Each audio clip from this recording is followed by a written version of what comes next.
ಲೋಪದೋಷಗಳನ್ನು ಕೆದಕುತ್ತಿದ್ದರೆ ತಪ್ಪು ತಡೆಗಳು ಹೆಚ್ಚಾಗಬಹುದು. ಒಳ್ಳೆಯದರ ಬಗ್ಗೆ ಚಿಂತಿಸಿ, ಒಳ್ಳೆಯದೇ ಆಗುತ್ತೆ.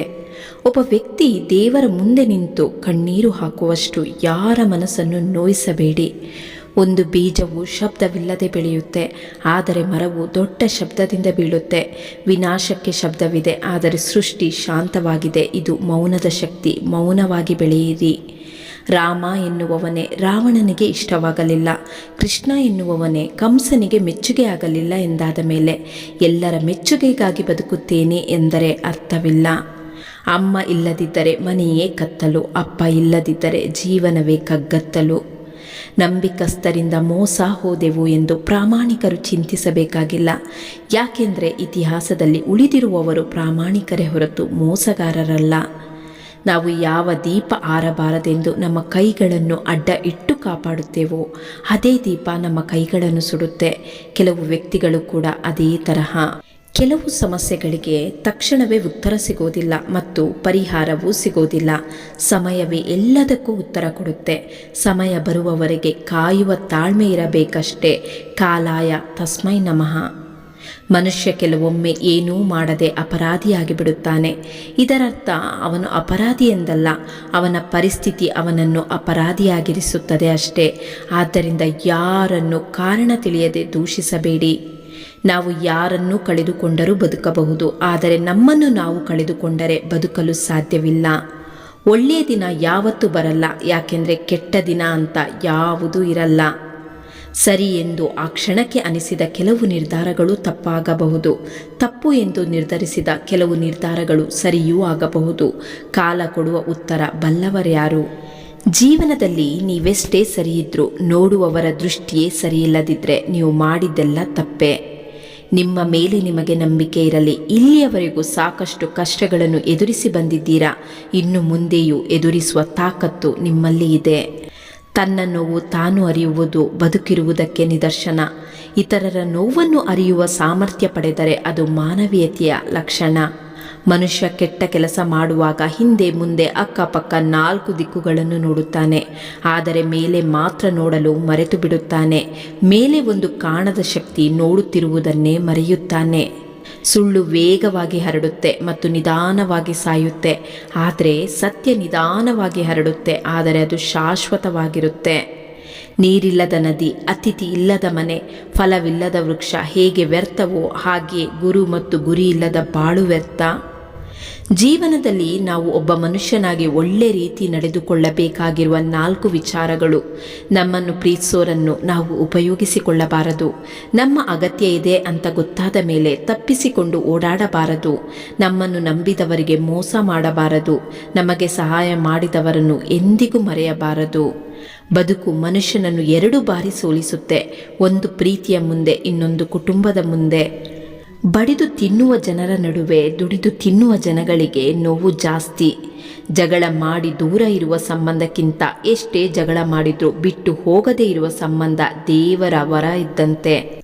ಅಕ್ಕಿ ಚೀಲ ಕೊಂಡುಕೊಳ್ಳುವಂಥವನಿಗೆ ಅದನ್ನು ಹೊರುವ ಶಕ್ತಿ ಇರಲ್ಲ, ಅದೇ ಅಕ್ಕಿ ಚೀಲ ಹೊರುವಂಥವನಿಗೆ ಅದನ್ನು ಕೊಂಡುಕೊಳ್ಳುವ ಶಕ್ತಿ ಇಲ್ಲ. ಇದೇ ಅಲ್ವಾ ಜೀವನ ಅಂದರೆ? ದೈವ ಹೇಳುತ್ತೆ, ನಿಮ್ಮನ್ನು ಅಳಿಸಿದವರು ನಿಮಗಿಂತ ಜಾಸ್ತಿ ಅಳುತ್ತಾರೆ. ಸಿಗದ ಖುಷಿಗೆ ಆಸೆ ಪಡುವುದು ಮೂರ್ಖತನ. ಸಿಗುವ ಖುಷಿಯಲ್ಲಿ ಕನಸು ಕಟ್ಟಿ ಬದುಕುವುದೇ ಜೀವನ. ಚರಿತ್ರೆಯಲ್ಲಿ ಗೆದ್ದವನಿಗೆ ಗೆದ್ದವನು ಎನ್ನುವ ಜಾಗವಿದೆ, ಸೋತವನಿಗೂ ಕೂಡ ಇಂಥವನೊಂದಿಗೆ ಸೆಣಸಾಡಿ ಸೋತ ಎನ್ನುವ ಜಾಗವಿದೆ. ಆದರೆ ನಿಂತುಕೊಂಡು ನೋಡುವವರಿಗೆ, ಆಡಿಕೊಂಡು ನಗುವವರಿಗೆ ಚರಿತ್ರೆಯಲ್ಲೂ ಎಲ್ಲೂ ಜಾಗವಿಲ್ಲ. ಯಾರಾದರೂ ನಿಮ್ಮ ಮನಸ್ಸನ್ನು ನೋಯಿಸಿದರೆ ದುಃಖ ಪಡಬೇಡಿ. ಯಾವ ಮರ ಸಿಹಿಯಾದ ಹಣ್ಣು ಕೊಡುತ್ತೋ ಜನ ಅದೇ ಮರಕ್ಕೆ ಕಲ್ಲು ಎಸೆಯುತ್ತಾರೆ. ಕೆಟ್ಟವರು ಎಷ್ಟೇ ಮೆರೆಯಲಿ, ನೀವು ಪ್ರತಿಕ್ರಿಯಿಸದೆ ಸುಮ್ಮನಿರಿ. ಅವರ ವಿನಾಶ ಸದ್ಯದಲ್ಲಿ ಬಂದೇ ಬರುತ್ತೆ. ಆಗ ನೀವು ಹಾಕಿದ ಕಣ್ಣೀರಿನ ಬೆಲೆ ಅವರಿಗೆ ತಿಳಿಯುತ್ತೆ. ಜ್ಞಾನದಿಂದ ಮದ ಬಂದರೆ ಅದು ವಿಷಕ್ಕೆ ಸಮಾನ, ಜ್ಞಾನದಿಂದ ಮಮಕಾರ ಬಂದರೆ ಅದು ಅಮೃತಕ್ಕೆ ಸಮಾನ. ಅತಿಯಾದ ಪ್ರೇಮವು ಶತ್ರು ಮತ್ತು ಆಯುಧಕ್ಕಿಂತಲೂ ಹೆಚ್ಚಿನ ಗಾಯವನ್ನು ಮಾಡಬಲ್ಲದು. ಎಚ್ಚರಿಕೆ. ವಿನಯವಿಲ್ಲದ ವಿದ್ಯೆ, ಹಸಿವಿಲ್ಲದ ಊಟ, ಹರಿತವಿಲ್ಲದ ಆಯುಧ, ಉಪಕಾರವಿಲ್ಲದ ಜೀವನ, ಗುಣವಿಲ್ಲದ ರೂಪ, ಉಪಯೋಗಕ್ಕೆ ಬಾರದ ಹಣ ಎಲ್ಲವೂ ವ್ಯರ್ಥ. ತನ್ನನ್ನು ತಾನು ಗೌರವಿಸಿಕೊಳ್ಳುವ ವ್ಯಕ್ತಿ ಎಂದಿಗೂ ಇತರರನ್ನು ಅವಮಾನಿಸಲಾರ. ಹಣ, ಅಧಿಕಾರ, ಸಂಬಂಧಗಳು ಇವು ಸುಳ್ಳು ಮತ್ತು ಅನ್ಯಾಯದಿಂದ ಪಡೆದುಕೊಂಡರೆ ಅದನ್ನು ನೀನು ಕಳೆದುಕೊಳ್ಳುವೆ. ಸತ್ಯದಿಂದ, ನ್ಯಾಯದಿಂದ ಪಡೆದುಕೊಂಡರೆ ಅದು ಶಾಶ್ವತವಾಗಿ ಉಳಿಯುತ್ತೆ. ಮೋಸ ಮಾಡಿದವರನ್ನು ಕ್ಷಮಿಸುವಷ್ಟು ಉದಾರಿಯಾಗಬೇಕು ನಿಜ, ಆದರೆ ಅವರನ್ನೇ ಮತ್ತೆ ಮತ್ತೆ ನಂಬುವಷ್ಟು ಮೂರ್ಖರಾಗಬಾರದು. ನಮ್ಮ ಹಿರಿಯರು ನಮಗೆ ಹಣ ಉಳಿಸುವ ಮೊದಲು ಬಾಂಧವ್ಯ ಉಳಿಸಿಕೊಳ್ಳುವುದನ್ನು ಕಲಿಸಿಕೊಟ್ಟರು. ಇತರರ ಒಳಿತನ್ನು ಮುಲಾಜಿಲ್ಲದೆ ಗುಣಗಾನ ಮಾಡು, ಆದರೆ ಬೇರೆಯವರ ಕೆಡುಕಿನ ಬಗ್ಗೆ ಮಾತನಾಡುವಾಗ 100 ಬಾರಿ 1000 ಬಾರಿ ಯೋಚಿಸು. ನಮ್ಮ ಕನಸಿಗಿಂತ ನಮ್ಮ ಶ್ರಮ ದೊಡ್ಡದಾಗಿದ್ದಾಗ ಮಾತ್ರ ಯಶಸ್ಸು ಸಾಧ್ಯ. ಅಹಂ ಯಾವಾಗಲೂ ಕಾಲಿನ ಕೆಳಗಿರಬೇಕು, ತಲೆಯಲ್ಲಿದ್ದರೆ ಕಿರೀಟ ಧರಿಸಲು ಜಾಗವಿರೋದಿಲ್ಲ. ಬಹುತೇಕ ಜನರು ದೇವರನ್ನು ಕಲ್ಲಿನಲ್ಲಿಟ್ಟು ನೋಡಿದರು, ಹಲವರು ಬೆಳ್ಳಿಯನ್ನಿಟ್ಟು ನೋಡಿದರು, ಇನ್ನೂ ಕೆಲವರು ಚಿನ್ನದಲ್ಲಿಟ್ಟು ನೋಡಿದರು. ಆದರೆ ದೇವರು ಒಲಿಯುವುದು ಮನಸ್ಸಿನಲ್ಲಿಟ್ಟು ಪೂಜಿಸಿದಾಗ ಮಾತ್ರ. ನಾವು ಜೀವನದಲ್ಲಿ ತೀರ ಬಾಗಿಕೊಂಡು ನಡೆದರೆ ಜನ ನಮ್ಮ ತಲೆಯ ಮೇಲೆ ನಡೆದುಕೊಂಡು ಹೋಗುತ್ತಾರೆ. ಬಾಲ್ಯದಲ್ಲಿಯೇ ಕಷ್ಟ ಕಂಡವನು ಜೀವನದುದ್ದಕ್ಕೂ ಬರುವ ನೋವನ್ನು ಎದುರಿಸುವನು. ಮಿತಿ ಇಲ್ಲದಾಗೆ ಮೆರೆದವರನ್ನು ಗತಿ ಇಲ್ಲದಾಗೆ ಮಾಡೋದೇ ಕರ್ಮ. ಪ್ರತಿ ಸಮಸ್ಯೆಗೆ 3 ಪರಿಹಾರಗಳಿವೆ: ಸ್ವೀಕರಿಸಿ, ಬದಲಾಯಿಸಿ ಅಥವಾ ಬಿಟ್ಟುಬಿಡಿ. ಒಂದು ಹಂತದವರೆಗೆ ಮನುಷ್ಯ ನೋವು ಸಹಿಸಿದ ನಂತರ ಮನುಷ್ಯ ಮೌನವಾಗುತ್ತಾನೆ. ಆಮೇಲೆ ಯಾರನ್ನು ದ್ವೇಷಿಸೋದಿಲ್ಲ, ಯಾರಿಂದಲೂ ನಿರೀಕ್ಷಿಸುವುದೂ ಇಲ್ಲ. ಜೀವನದಲ್ಲಿ ಎಲ್ಲವನ್ನೂ ಕಲಿಯಬಹುದು, ಆದರೆ ಯಾರನ್ನು ನಂಬಬೇಕು, ಯಾರನ್ನು ನಂಬಬಾರದು ಎಂದು ಮಾತ್ರ ಕಲಿಯೋಕೆ ಆಗಲ್ಲ. ಭಗವಂತ ನಿನ್ನ ಪ್ರಾರ್ಥನೆಗೆ ತಕ್ಷಣ ಪ್ರತಿಫಲ ಕೊಟ್ಟರೆ ನಿನ್ನ ವಿಶ್ವಾಸವನ್ನು ಇನ್ನೂ ಗಟ್ಟಿ ಮಾಡುತ್ತಿದ್ದಾನೆ ಎಂದರ್ಥ. ನಿನ್ನ ಪ್ರಾರ್ಥನೆಗೆ ತಕ್ಷಣ ಪ್ರತಿಫಲ ಸಿಗದಿದ್ದರೆ ನಿನ್ನನ್ನು ಪರೀಕ್ಷಿಸುತ್ತಿದ್ದಾನೆ ಎಂದರ್ಥ. ನಿನ್ನ ಪ್ರಾರ್ಥನೆಗೆ ಯಾವತ್ತು ಪ್ರತಿಫಲವೇ ಸಿಗದಿದ್ದರೆ ನಿನಗೆ ಅತ್ಯುತ್ತಮವಾದುದನ್ನು ಕಾಯ್ದಿರಿಸುತ್ತಿದ್ದಾನೆ ಎಂದರ್ಥ.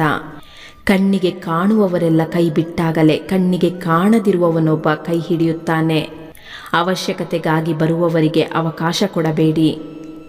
ಬಾಲ್ಯದಲ್ಲಿಯೇ ಕಷ್ಟ ಕಂಡವನು ಜೀವನದುದ್ದಕ್ಕೂ ಬರುವ ನೋವನ್ನು ಎದುರಿಸುತ್ತಾನೆ. ದೂರದಿಂದ ನೋಡಿದರೆ ಪ್ರತಿಯೊಬ್ಬ ವ್ಯಕ್ತಿ ಸುಖವಾಗಿರುವಂತೆ ಕಾಣುತ್ತಾನೆ, ಆದರೆ ಹತ್ತಿರ ಹೋಗಿ ಅವನ ಬಗ್ಗೆ ತಿಳಿದಾಗಲೇ ಅವನ ಜೀವನದ ಸತ್ಯ ತಿಳಿಯೋದು. ಈ ಭೂಮಿಯ ಋಣ ಮುಗಿದಿಲ್ಲ ಎಂದಾದರೆ ಎಂತಹ ರೋಗ ಬಂದರೂ ನಮಗೆ ಏನೂ ಆಗೋದಿಲ್ಲ.